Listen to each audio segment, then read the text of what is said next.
কেমনে যাবো? ওরে বাবা, ওরে আমার বাবা।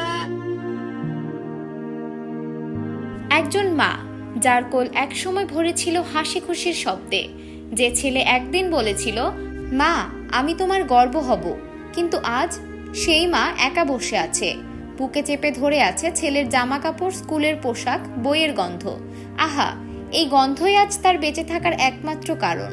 সম্প্রতি উত্তরার মাইলস্টোন স্কুলে ঘটে ভয়াবহ বিমান দুর্ঘটনা, যেখানে পড়াশোনা করত দেশের ছোট ছোট স্বপ্ন। এক মুহূর্তেই সবকিছু এলোমেলো হয়ে গেল। ছোট ছোট বাচ্চারা যাদের হাতে থাকার কথা ছিল বই খাতা, আজ তাদের নাম লেখা হচ্ছে শোক বার্তায়।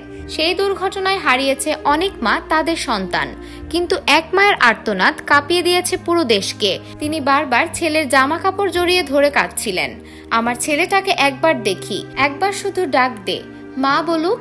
কিন্তু কে ফিরিয়ে দেবে, কে ফিরিয়ে আনবে সেই হাসি? মা জানালেন সকালে ছেলেকে নিজ হাতে স্কুলে পাঠিয়েছিলেন, হাসি মুখে বলেছিলেন, মা আমি আসি। কিন্তু বিকেলের খবর হয়ে এলো মৃত্যুর মর্মান্তিক বার্তা। হাসপাতালের সেই মুহূর্ত, আহা, ছেলে তখনও বেঁচে ছিল, মায়ের দিকে তাকিয়ে বলেছিল, মা আমার অনেক কষ্ট হচ্ছে, আমাকে একটু শান্তি দাও। মা তখন কেঁদে ফেললেন, তাকে শান্ত করতে গিয়ে নিজেই ভেঙে পড়লেন।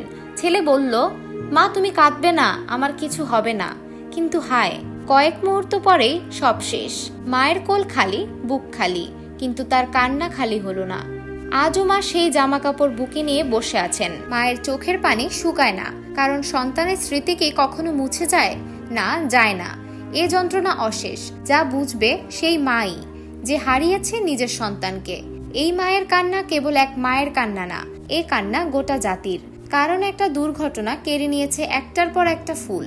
হয়তো এই মা আর কখনো হাসবেন না, কিন্তু তার প্রতিটি অশ্রু আমাদের কাঁপিয়ে দিক, যাতে আর কোনো মা এভাবে বুক ফাটিয়ে কাঁদতে না হয়, যাতে আর কোনো ঘর সন্তান হারা না হয়।